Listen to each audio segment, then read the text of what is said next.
Quimera Audiolivros apresenta O Livro das Mutações, um livro de Richard Wilhelm, segunda parte. Prefácio de Carl Gustav Jung. Não sendo um sinólogo, meu prefácio ao livro das mutações terá que ser um testemunho da experiência pessoal com esse grande e único livro. Ao mesmo tempo terei a grata oportunidade de homenagear também a memória de meu falecido amigo Richard Wilhelm.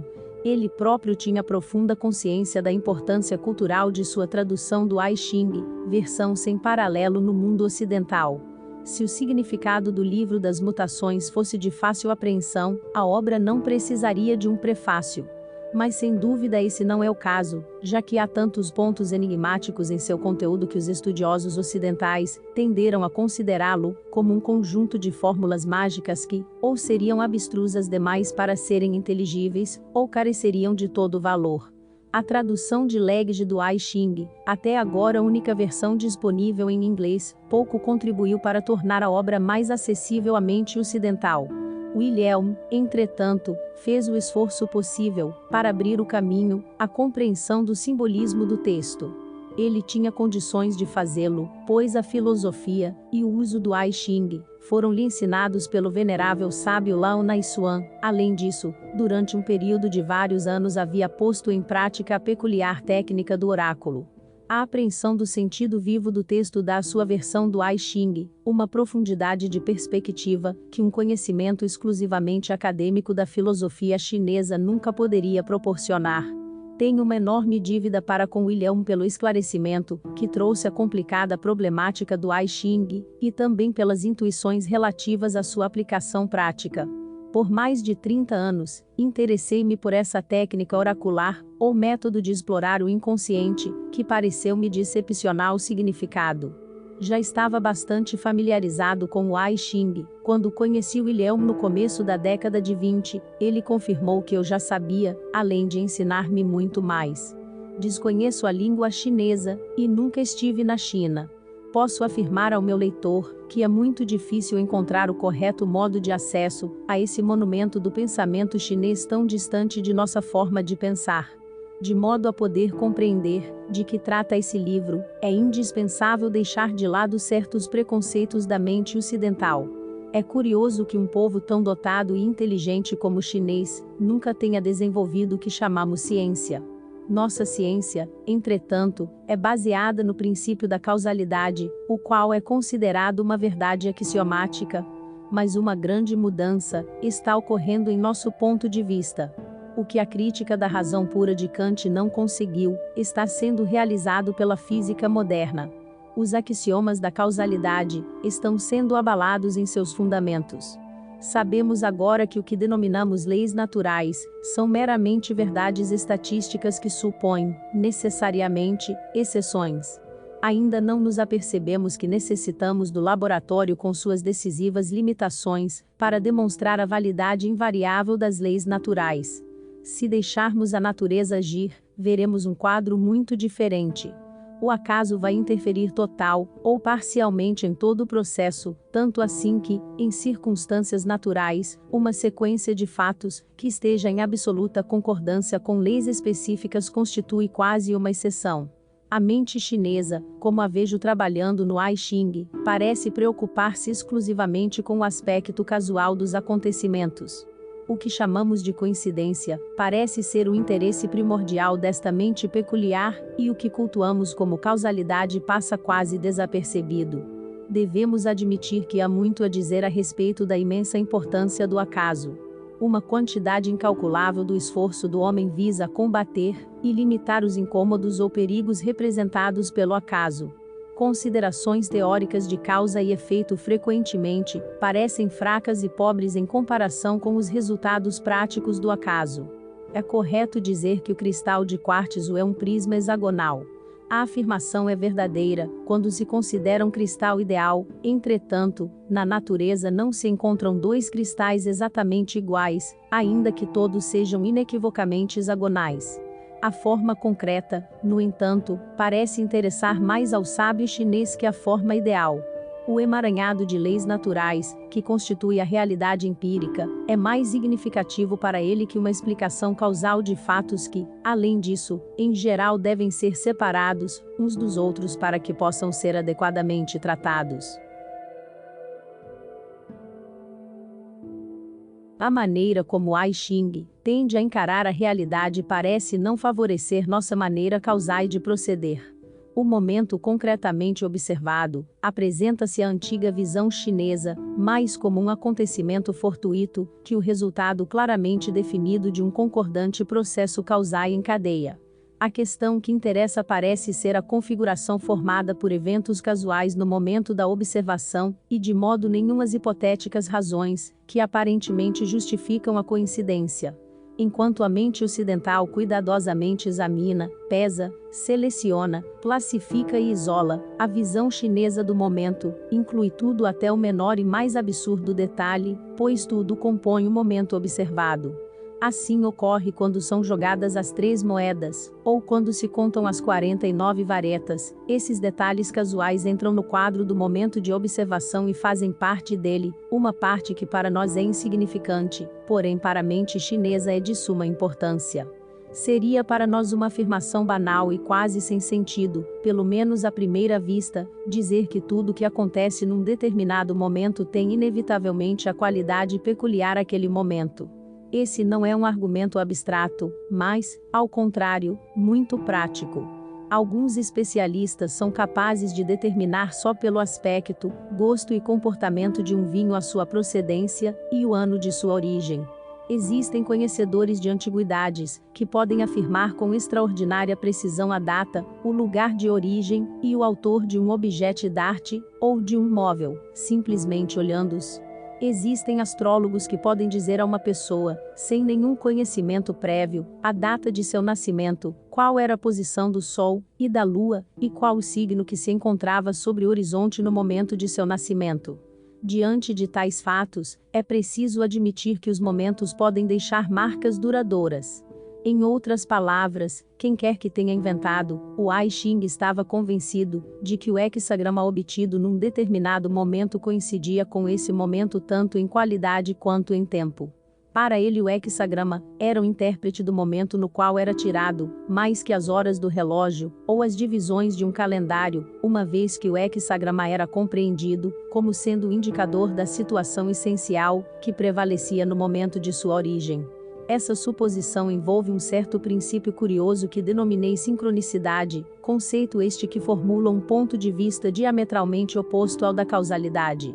A causalidade, enquanto uma verdade meramente estatística não absoluta, é uma espécie de hipótese de trabalho sobre como os acontecimentos surgem, uns a partir dos outros, enquanto que, para a sincronicidade, a coincidência dos acontecimentos, no espaço e no tempo, significa algo mais que mero acaso, precisamente uma peculiar interdependência de eventos objetivos entre si, assim como dos estados subjetivos, psíquicos, do observador ou observadores. O pensamento tradicional chinês apreende o cosmos de um modo semelhante ao do físico moderno, que não pode negar que seu modelo do mundo é uma estrutura decididamente psicofísica. O fato microfísico inclui o observador tanto quanto a realidade subjacente ao I Ching abrange a subjetividade, isto é, as condições psíquicas dentro da totalidade da situação momentânea.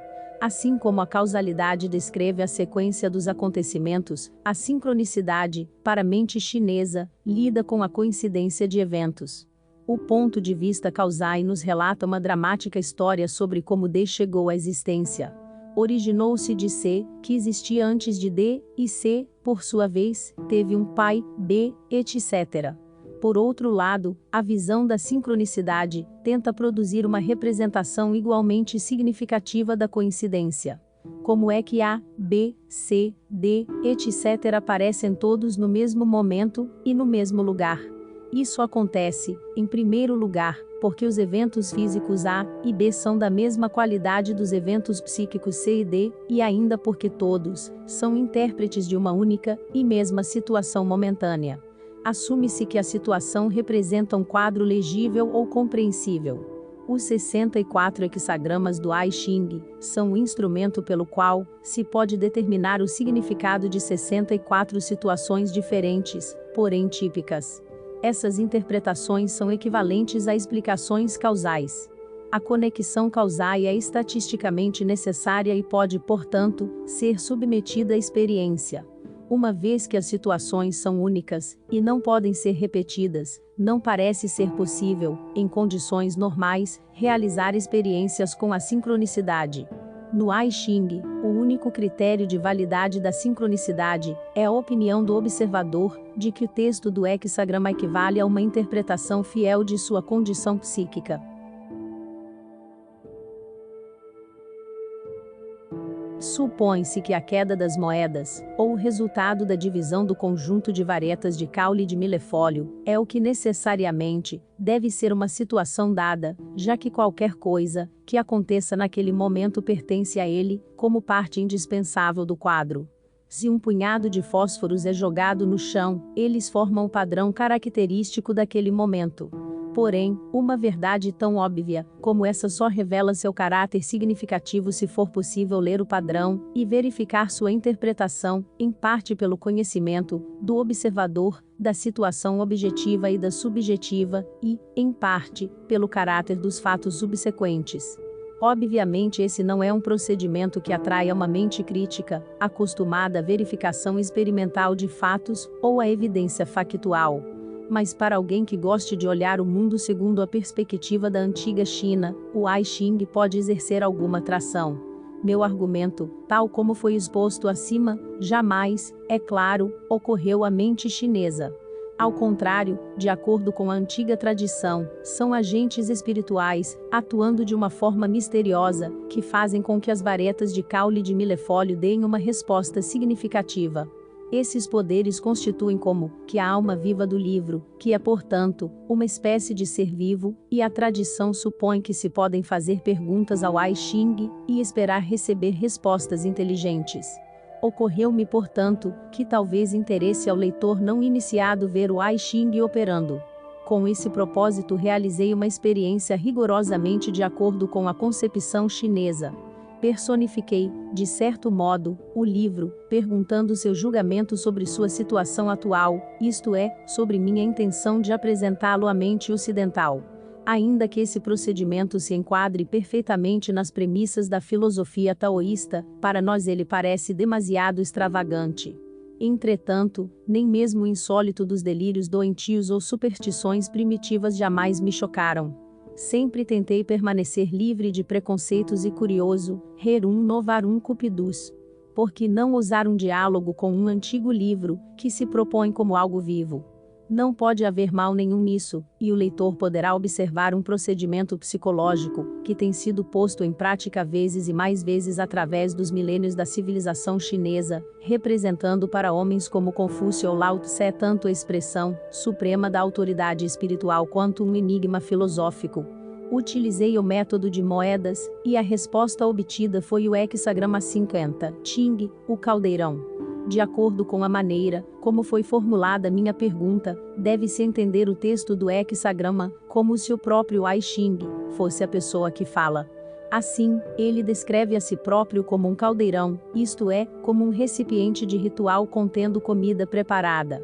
Deve-se entender comida aqui como alimento espiritual. William diz a respeito. O Ching, enquanto um utensílio pertencente a uma civilização refinada, sugere o cuidado e a alimentação dos homens capazes, o que resulta em benefício da nação. Aqui a cultura atinge sua culminância na religião. O Ching serve para oferenda de sacrifícios a Deus.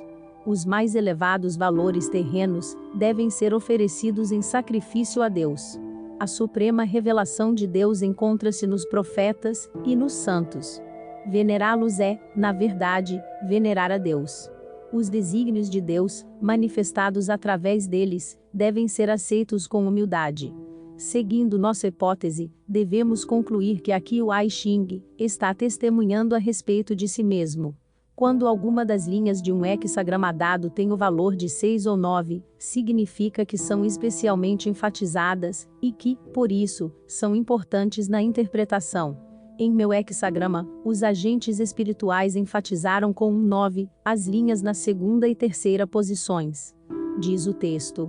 9 na segunda posição significa Há alimento no Ting. Meus companheiros têm inveja, mas nada podem contra mim. Boa fortuna. Assim, o I Ching diz de si mesmo: eu contenho alimento espiritual. Como a participação em algo grande sempre desperta inveja, o coro dos invejosos é parte da cena. Os invejosos querem despojar o I Ching daquilo que ele possui de grandioso, isto é, procuram roubar ou destruir o seu significado. Mas essa hostilidade é em vão. Sua riqueza de significado está assegurada, isto é, o I Ching está seguro de suas positivas conquistas, as quais ninguém lhe pode tirar. O texto continua.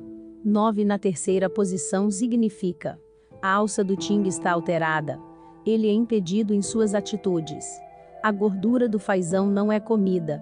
Quando a chuva cair, o remorso desaparecerá.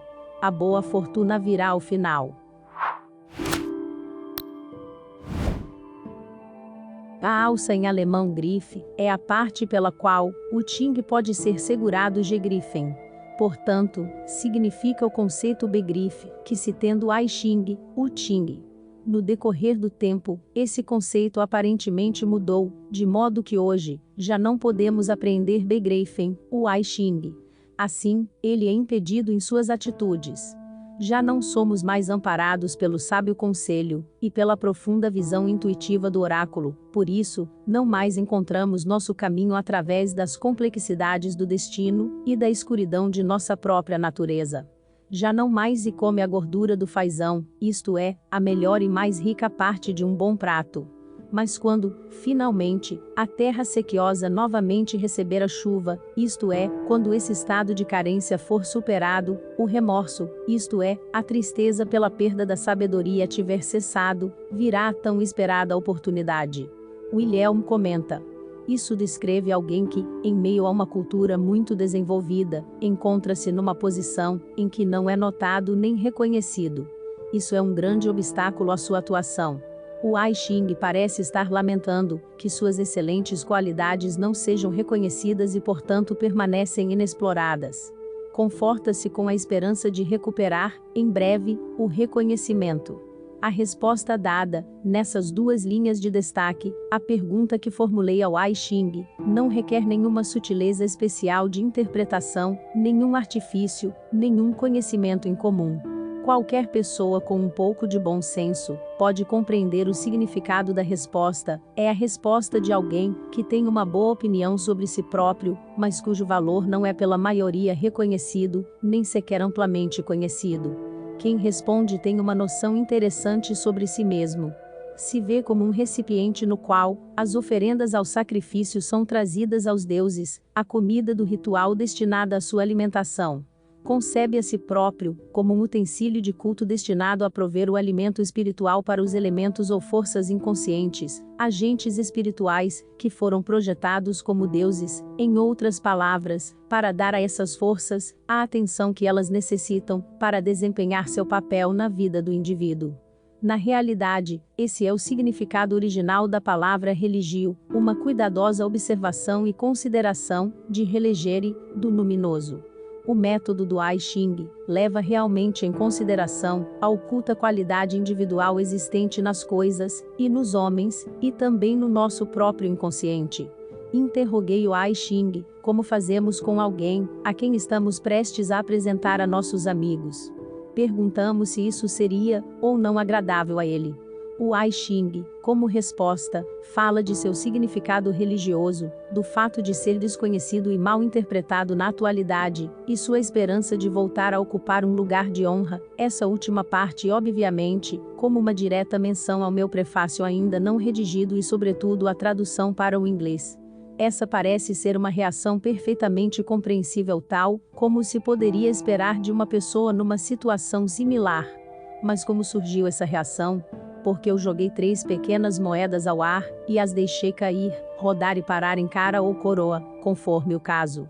Esse curioso fato de que uma reação que faz sentido surja de uma técnica que, aparentemente, exclui, de início, todo e qualquer sentido, é a grande conquista do I Ching. O exemplo que acabo de dar não é único, respostas significativas são a regra.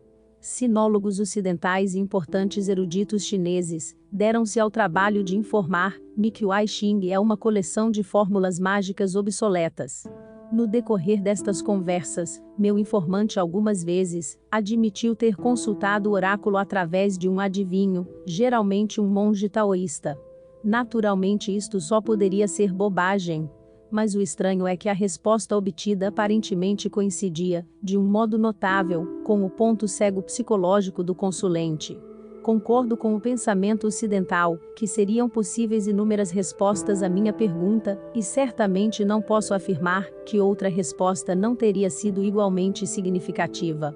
Entretanto, a resposta obtida foi a primeira e única, nada sabemos sobre outras possíveis respostas. Esta me agradou e satisfez. Fazer a mesma pergunta uma segunda vez teria sido falta de tato, por isso não a fiz. O mestre só fala uma vez. O opressivo enfoque pedagógico, que pretende enquadrar os fenômenos irracionais dentro de um padrão racional preconcebido, é anátema para mim. Na realidade, coisas assim como essa resposta devem permanecer tal, como eram em sua primeira aparição, pois só então sabemos o que faz a natureza quando deixada em si mesma sem ser perturbada pela intromissão do homem. Não se deve recorrer a cadáveres para estudar a vida. Além disso, uma repetição da experiência é impossível pelo simples motivo de que a situação original não pode ser reconstruída. Portanto, em cada caso há apenas uma primeira e única resposta. Voltemos ao próprio hexagrama. Não há nada estranho no fato de que todo Ching, o caldeirão, amplie os temas propostos pelas duas linhas ressaltadas. A primeira linha do hexagrama diz: um Ching com os pés para o alto, emborcado. É favorável remover o conteúdo estagnado. Uma concubina é aceita em virtude de seu filho. Nenhuma culpa. Um caldeirão que se encontra de cabeça para baixo está fora de uso. Logo, o I Ching é como um caldeirão que não está sendo usado. Virá-lo ao contrário serve para eliminar o conteúdo estagnado, como diz a linha. Assim como um homem toma uma concubina quando sua esposa não tem filho, recorre-se ao I Ching quando não se encontra outra saída. Apesar do status quase legal da concubina na China, na realidade ele não é mais que um recurso de certa forma secundário. Assim também o processo mágico do oráculo é um recurso que pode ser usado com um objetivo mais elevado. Não há culpa, embora se trate de um recurso excepcional. A segunda e terceira linhas já foram discutidas. A quarta linha diz: o Ching com as pernas quebradas. A refeição do príncipe é derramada, e nodos recaem sobre sua pessoa. Infortúnio. Aqui o Ching foi posto em uso, mas evidentemente de uma forma bastante canhestra, isto é, abusou-se do oráculo, ou interpretaram erroneamente. Deste modo, perdeu-se o alimento divino, e se expôs à vergonha. Legge traduz da seguinte forma: o sujeito em questão irá corar de vergonha. O abuso de um utensílio de culto tal como o Ching, isto é, o I Ching, é uma profanação grosseira. Evidentemente, o I Ching está insistindo aqui em sua dignidade, como um objeto de ritual, e protestando contra sua utilização profana. A quinta linha diz: o Ching tem alças amarelas e argolas de ouro. A perseverança é favorável. O I Ching parece ter encontrado uma nova e correta, amarela, compreensão, isto é, um novo conceito, begrife, através do qual pode ser apreendido. Esse conceito é valioso, de ouro. Há realmente uma nova edição em inglês, que torna o livro mais acessível que antes ao mundo ocidental. A sexta linha diz: o Ching tem argolas de jade. Grande boa fortuna. Nada que não seja favorável. O jade se distingue pela sua beleza e suave brilho. Se as alças são de jade, todo o recipiente será realçado em sua beleza, honra e valor. Aqui o I Ching expressa-se não só como estando muito satisfeito, mas também bastante otimista. Pode-se apenas esperar futuros acontecimentos e, até lá, contentar-se com a agradável conclusão de que o I Ching aprova a nova edição. Demonstrei nesse exemplo de forma tão objetiva quanto me foi possível, como o oráculo atua num caso dado. Evidentemente, o processo varia um pouco segundo a forma como a pergunta é formulada. Se, por exemplo, uma pessoa encontra-se numa situação confusa, ela própria pode aparecer no oráculo como aquela que fala, ou se a pergunta diz respeito a um relacionamento com outra pessoa, essa pessoa pode aparecer como aquela que fala. Entretanto, a identidade de quem fala não depende inteiramente da maneira pela qual a pergunta foi formulada, da mesma forma que nossas relações com nossos semelhantes nem sempre são determinadas por estes últimos. Frequentemente nossas relações dependem quase que exclusivamente de nossas próprias atitudes, mesmo que não estejamos conscientes desse fato. Assim sendo, se um indivíduo não tem consciência do seu papel num relacionamento, poderá haver uma surpresa à sua espera. Ao contrário das expectativas, ele próprio pode aparecer como agente principal, como às vezes é indicado, de forma inequívoca, pelo texto. Pode ocorrer também que tomemos uma situação demasiadamente a sério e a consideremos de extrema importância, enquanto que a resposta que obtemos ao consultar o I Ching chama a atenção para algum outro aspecto inesperado, implícito na pergunta. Tais ocorrências podem, ao início, levar-nos a pensar que o oráculo é ardiloso. Diz-se que Confúcio recebeu uma só resposta imprópria, isto é, o hexagrama 22, graciosidade, um hexagrama totalmente estético. Isso lembra o conselho dado a Sócrates por seu daimon. Você deveria fazer mais música, e a partir de então Sócrates começou a tocar flauta. Confúcio e Sócrates concorrem ao primeiro lugar, no que se refere a uma perspectiva racional e uma atitude pedagógica diante da vida, mas é pouco provável que um deles tenha se preocupado em embelezar a barba em seu queixo, como aconselha a segunda linha desse hexagrama. Infelizmente a razão e a pedagogia, com frequência, carecem de encanto e graça, e assim, afinal, o oráculo talvez não se tenha enganado. Voltemos uma vez mais ao nosso hexagrama. Apesar do I Ching não só parecer estar satisfeito com sua nova edição, como até demonstra um enfático otimismo, isso ainda não prediz o efeito que terá no público que se pretende atingir. Já que temos em nosso hexagrama duas linhas yang enfatizadas pelo valor numérico 9, estamos em condições de averiguar que tipo de prognóstico o I Ching formula para si próprio. Segundo a concepção da antiguidade, as linhas indicadas por um 6 ou um 9 possuem uma tensão interna tão grande que faz com que se transformem em seus opostos, isto é, Yang em Yin e vice-versa. Através dessa transformação, nós obtemos no presente caso o hexagrama 35, Shin, progresso. O tema desse hexagrama é relativo a alguém que encontra toda sorte de vicissitudes do destino em sua ascensão, e o texto descreve como ele deve se comportar. O I Ching está nessa mesma situação. Eleva-se como o sol e se dá a conhecer, mas é repudiado e não inspira confiança, ele está progredindo porém em tristeza. Entretanto, obtém-se grande felicidade da parte de seu ancestral. A psicologia nos pode ajudar a elucidar essa passagem obscura. Em sonhos e nos contos de fadas, a avó, ou ancestral, frequentemente representa o inconsciente, pois esse último, no homem, contém o componente feminino da psique. Se o I Ching não é aceito pelo consciente, pelo menos o inconsciente, em parte, o aceita, e o I Ching está mais ligado ao inconsciente que à atitude racional da consciência. Já que o inconsciente é frequentemente representado em sonhos por uma figura feminina, poderia ser essa, no caso, a explicação. A figura feminina pode ser interpretada como a tradutora, que deu ao livro cuidados maternais, e o I Ching poderá facilmente considerar isso como uma grande felicidade. O I Ching prevê a compreensão geral, mas teme ser mal usado. Progresso como de um roedor, mas está atento à advertência, não se deixe levar por ganho ou perda. Ele permanece livre de partidarismos, e não se impõe a ninguém. O I Ching, portanto, encara seu futuro no mercado editorial americano tranquilamente, exprimindo-se aqui, como faria qualquer pessoa sensata a respeito do destino de uma obra tão controvertida. Essa profecia é tão razoável e cheia de bom senso, que seria difícil pensar-se em resposta mais apropriada. Tudo isso ocorreu antes de eu ter escrito os parágrafos anteriores. Quando cheguei a esse ponto, quis conhecer a atitude do I Ching diante da nova situação. As circunstâncias tinham sido alteradas pelo que havia escrito, uma vez que eu mesmo tinha entrado em cena, e, portanto, esperava ouvir algo referente à minha própria ação. Devo confessar que enquanto escrevia este prefácio, não me sentia muito feliz, pois, como alguém com senso de responsabilidade em relação à ciência, não tenho o hábito de afirmar algo que não possa provar, ou pelo menos, apresentar de maneira aceitável a razão.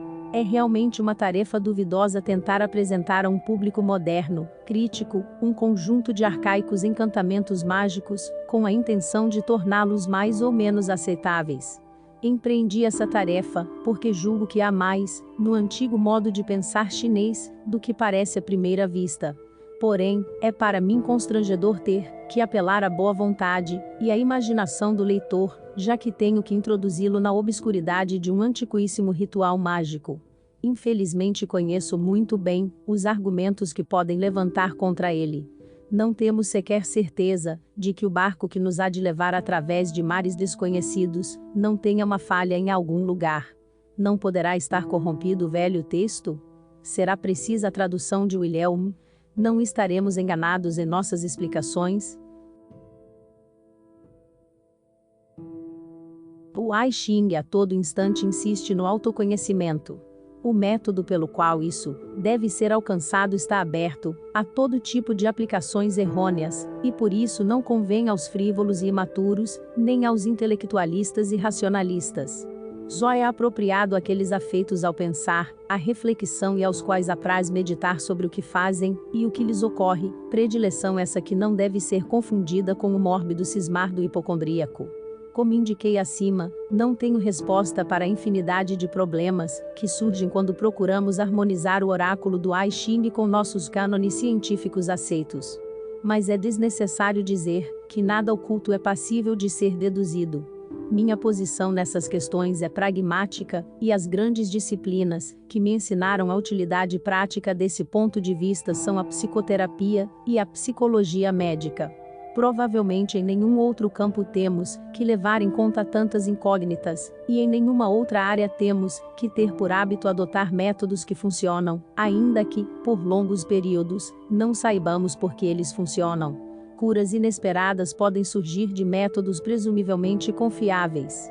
Na exploração do inconsciente, deparamos com coisas muito estranhas, das quais um racionalista se afastaria com horror, afirmando, depois, que nada viu. A plenitude irracional da vida ensinou-me a nunca descartar nada, mesmo quando vão contra todas as nossas teorias, que mesmo na melhor das hipóteses têm vida tão curta, ou quando não admitem nenhuma explicação imediata. Naturalmente isso é inquietante, e não sabemos, com certeza, se a indicação da bússola está correta, ou não, porém a segurança, a certeza e a paz não conduzem a descobertas.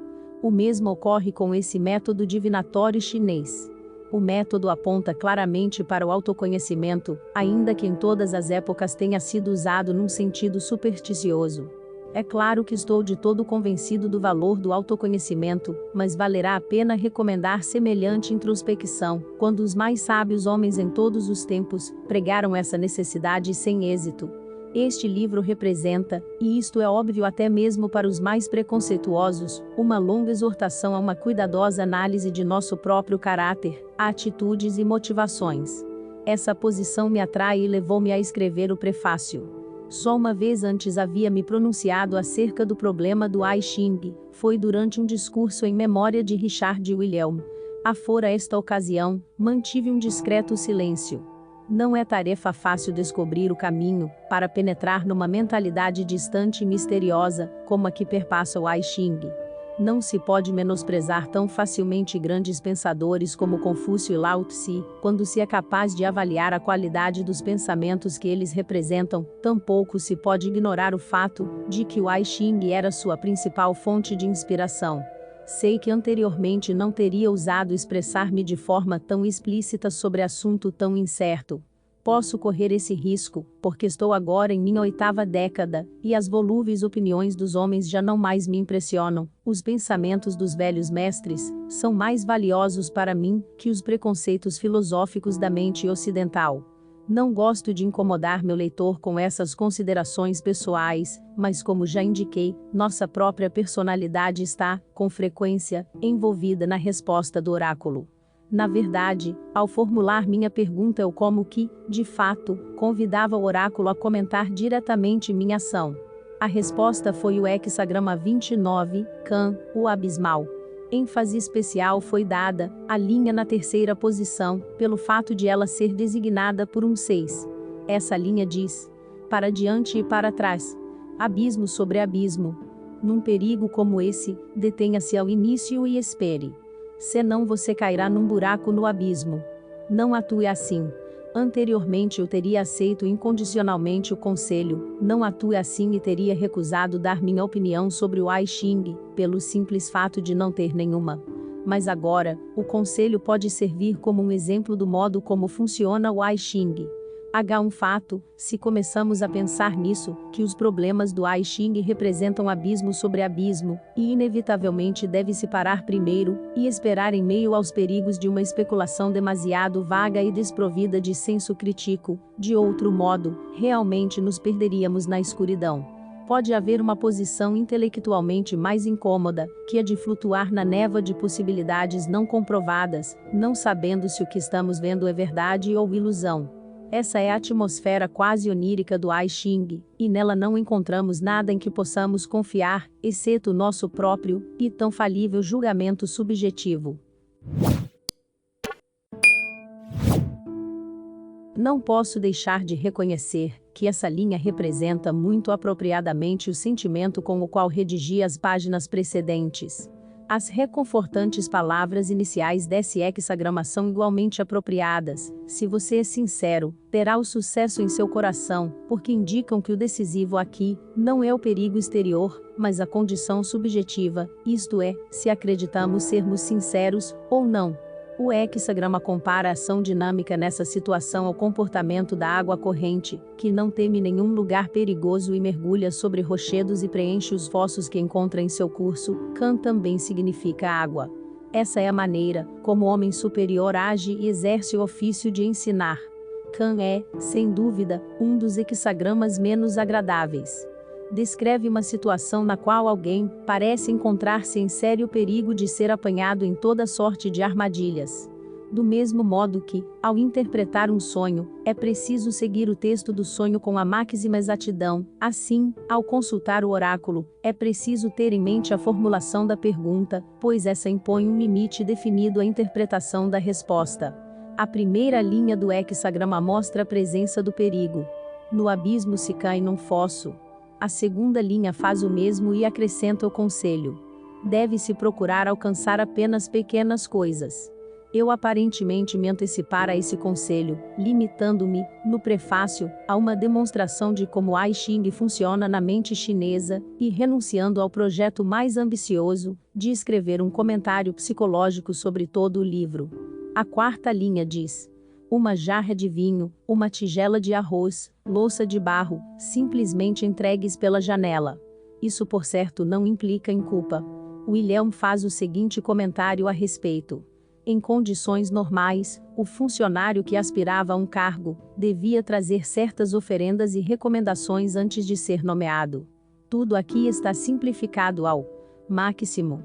As oferendas são modestas, não há ninguém para recomendá-lo e ele tem de fazer sua própria apresentação. No entanto, não deve se envergonhar por isso, se existir apenas a sincera intenção de prestar uma ajuda mútua no perigo. É como se o livro fosse, num certo sentido, o sujeito dessa linha. A quinta linha dá continuidade ao tema da limitação. Observando-se a natureza da água, verifica-se que ela preenche um fosso somente até a borda e prossegue então, fluindo. Não fica contida ali. O abismo não está cheio a ponto de transbordar, está cheio apenas até a borda. Mas, se tentados pelo perigo, e em virtude apenas da insegurança, insistíssemos tentando forçar uma convicção através de um esforço excepcional, como no caso de elaborados comentários ou coisas semelhantes, atolaríamos nas dificuldades que a linha ao alto descreve com grande precisão como condições que tolhem e aprisionam. Na verdade, a última linha muitas vezes mostra as consequências decorrentes de não se levar a sério o significado do hexagrama. Em nosso hexagrama, temos um 6 na terceira posição. Essa linha yin de crescente tensão transforma-se em uma linha yang e assim gera um novo hexagrama, mostrando uma nova possibilidade ou tendência.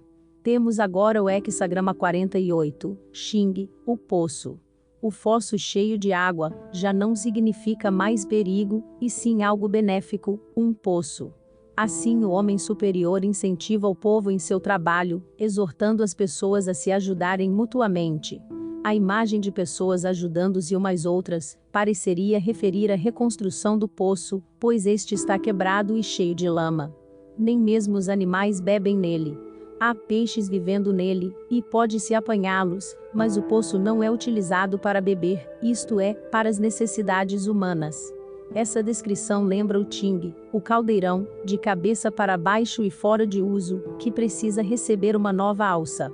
Além disso, esse poço, como o Ting, está limpo, mas ninguém bebe dele. Este é o pesar de meu coração, pois se poderia usufruir dele. O perigoso fosso cheio de água, ou abismo referiam-se ao Ai Xing, e o poço também, porém esse último tem um sentido positivo. Contém as águas da vida. Deveria ser posto outra vez em uso. Mas não se possui nenhuma noção begrife sobre ele, nem utensílio algum para extrair a água, o cântaro está quebrado e vaza. O Ting precisa de novas alças pelas quais se possa segurá-lo, e o poço também deve receber um revestimento, pois contém uma fonte límpida e fresca, da qual se pode beber. Pode-se tirar água dele, porque é digno de confiança.